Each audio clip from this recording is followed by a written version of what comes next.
하도록 하겠습니다. 용 의원님 질의해 주십시오. 네, 한덕수 증인께 묻겠습니다. 총리님의 증언이 사실이라는 것을 전제로 몇 가지 좀 확인하고 싶습니다. 조태열 증인이 도착해서 자리에 앉으니 윤석열 피의자가 장관님 비상계엄을 하려고 합니다라고 말하고 A4 용지를 건넸다라고 증언했습니다. 기억하시죠?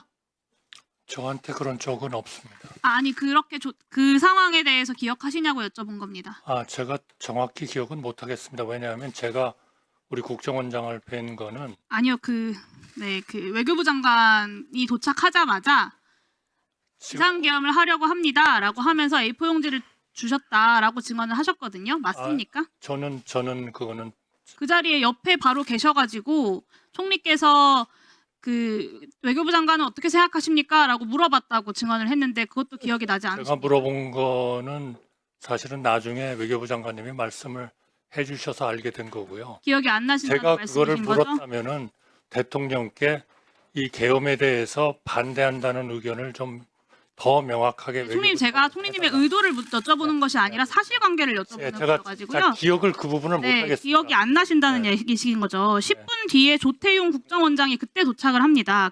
그 조태용 증인한테도 국정원장님 비상계엄을 하려고 합니다. 이렇게 말했는지 여부도 기억이 안 나시겠네요. 네, 제가 그렇게 한 적은 없습니다.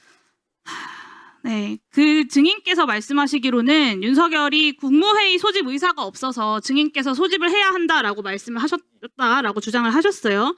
그러면 도대체 무슨 기준으로 8시 멤버를 먼저 불렀을까라는 의문이 여전히 남습니다. 그 총리의 증언이 사실이라고 하면 조태열 증인에게 A4 용지를 줬던 것처럼 각 장관들에게 임무를 하달하려고 준 것이 아닌가라는 생각이 그런 합리적 의구심이 들 수밖에 없어요. 증인께서 국무회의를 소집하려고 노력했다라는 말이 사실이라면 그 8시 장관들을 왜 불렀느냐에 대한 의문이 남는다라는 점을 말씀드리는 겁니다. 제가 대통령님으로부터 받은 서류는 하나도 없습니다. 네, 제가 그걸 여쭤보는 것은 아닙니다. 네. 22시로 방송 시간도 잡아놨었고 계엄 지시서를 A4 용지로 인쇄까지 해왔던 피의자가 장관들이랑 토론하려고 불렀을 것 같지는 않습니다. 그리고 증인께서는 비상계엄 해제 이후에 1시간이 지나서 2시 10분에야 서울청사를 나와서 대통령실로 갑니다. 그동안 무엇을 확인하고 뭘 기다린 것인지 좀 궁금합니다. 1시에서 2시 사이에 대통령 본인 혹은 대통령실 관계자와 통화하신 적 있으십니까? 저 비서실장하고 통화를 했습니다. 비서실장하고 통화하셨습니까? 어떤 네. 내용으로 통화하셨습니까? 비서실장님도 이러한 사안이 국회에서 해결이 됐으니까 빨리 우리도 이거를 종료시켜야 된다.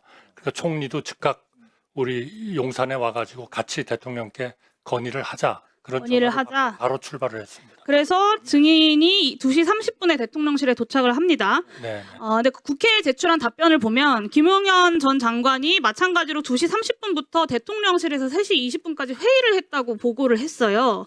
근데 그 시간에 국무위원이라고는 총리님과 김용현 증인 둘밖에 없었다는 이야기거든요. 저는 전혀 그 자리에 있지 않았고요. 그러니까 그 김용현 증인을 본 적이 없다. 만난 적도 없습니다. 본 적이 없다. 네. 그러면 증인께서는 2시 30분에 도착하자마자 대통령하고 직접 대화를 나누셨습니까?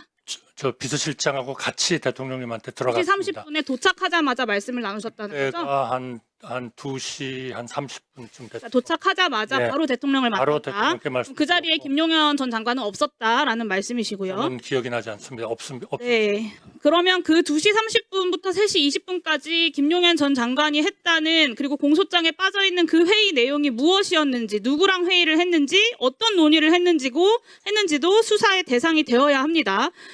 윤석열이 1시 47분까지 결심실 회의를 합니다. 그리고 이미 국회에서 박안수 사령관이 그 회의에서 계엄 해제를 논의한 바 없다고 했습니다. 그리고 실제로 병력을 동원하려고 애를 씁니다. 2시 40분에도 이신속 대응사단이 김용현이든 누구든 간에 지시를 받고 출동을 준비합니다. 그러니까 최소한 2시 40분까지는 윤석열이든 김용현이든 계엄군이든 누구든 계엄을 포기하지 않았다라는 이야기고요. 그리고 3시 26분에 윤석열이 비상계엄 해제 영상을 찍습니다. 대략 이 시간 사이에 2차 쿠데타 시도 포기가 결정이 된 겁니다. 근데 한덕수 증인의 증언이 맞다면 김용현은 그 시간에 윤석열 피의자도 그리고 증인도 아닌 누구랑 회의를 했는데 그 회의가 공소장에서 누락되어 있다는 이야기고요. 이 회의에서 누구랑 회의했는지 2차 쿠데타 모의나 지시나 점검을 위한 회의는 아니었는지 반드시 수사가 필요합니다. 마지막으로 여쭤보겠습니다. 4일 새벽 3시에 대통령실에는 윤석열의 변호사들이 이상민 전 장관, 박성재 법무부 장관을 제외하면 국무위원들은 거의 도착하지 않았을 텐데요. 실제로는 그렇기 때문에 실제로는 총리가 장관이 모여서 윤석열 피의자를 설득해서 개헌을 그만둔 게 아니다라는 겁니다. 군부대가 동원이 되지 않았기 때문에 2차 쿠데타를 할 수 없었던 거라고 봐야 할 것 같은데요. 인정하십니까? 아닙니다. 비서실장하고 제가 그 국회에서 의결을 해주셨기 때문에 바로 우리가 이거를 해제하면 안 된다 하는 거를 말씀드리려고 대통령한테 갔고 떠나면서 국무위원들이 전부 다 용산에 모여라 이렇게 지시를 하고 떠났습니다. 그래서 그 계엄 해제 국무회의는 제가 보기에는 모든 절차나 자료의 준비나 개의나 폐회나 완벽하게 이루어졌다. 저는 그렇게 생각합니다. 네, 이 김용현 전 장관이 했다는 2시 30분 회의의 진실을 반드시 수사를 통해서 밝혀야 한다고 마지막으로 말씀드립니다. 네,